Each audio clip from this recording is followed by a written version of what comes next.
Salam Efrata Devotion.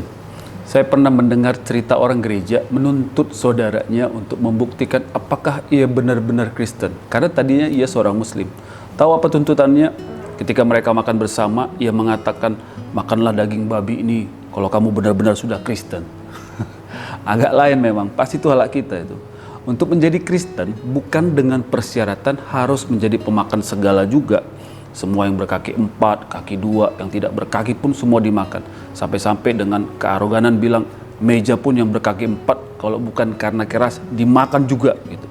Parahnya bukan lagi bilang, makan apa kita hari ini, tapi makan siapa kita hari ini. Kalau masih ada orang Kristen seperti itu, kita harus bertobat. Menjadi Kristen bukan persoalan makanan, tapi bagaimana hidup dan karakter kita diubahkan menjadi seperti Kristus. Terkadang di antara orang Kristen sendiri ada yang saling menghakimi persoalan makanan. Makanan haram dan tidak haram. Makan darah boleh atau tidak. Makan daging babi, daging anjing, daging ular. Terus kalau ada orang Kristen makan hal-hal demikian dipandang najis, tidak kudus, dan dicap itu bukan Kristen.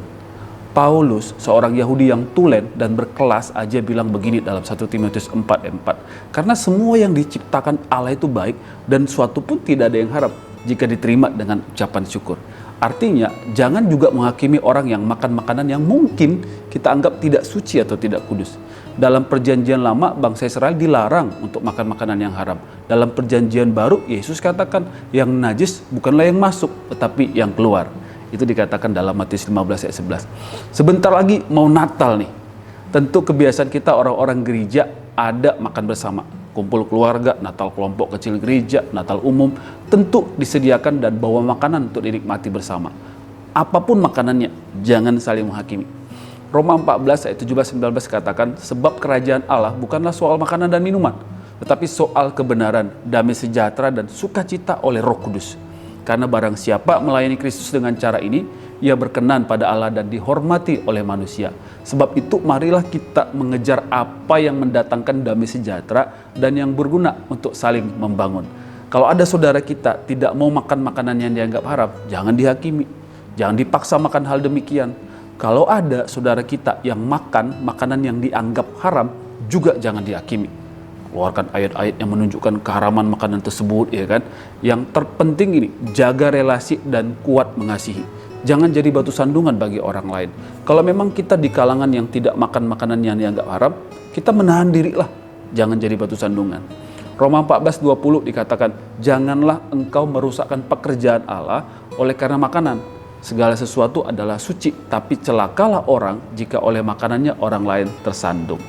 Oleh karena itu, marilah kita mengejar apa yang mendatangkan damai sejahtera dan yang berguna untuk saling membangun. Mari menyambut dan merayakan Natal dengan sukacita dan saling mengasihi. Kiranya banyak jiwa yang dapat dijangkau dan dikasihi untuk diselamatkan oleh Kristus. Mari kita berdoa. Bapa yang baik, terima kasih Tuhan memberitahukan hal-hal yang esensi untuk kami hidupi sebagai orang-orang Kristen, orang-orang percaya. Kami diingatkan bahwa kerajaan Allah bukan persoalan makanan, tapi bagaimana ada damai sejahtera, ada kasih, ada sukacita. Dan kami rindu Bapa sebagai orang-orang Kristen juga, kami lebih mengedepankan bagaimana saling membangun, saling mengasihi. Dan kami rindu melalui hidup kami, melalui kesaksian kami, banyak orang-orang juga bisa mengenal Yesus dan mereka mau percaya dan diselamatkan. Tuhan tuntun dan arahkan kami keluarga demi keluarga untuk kuat di dalam mengasihi. Dalam nama Yesus kami telah berdoa. Amin.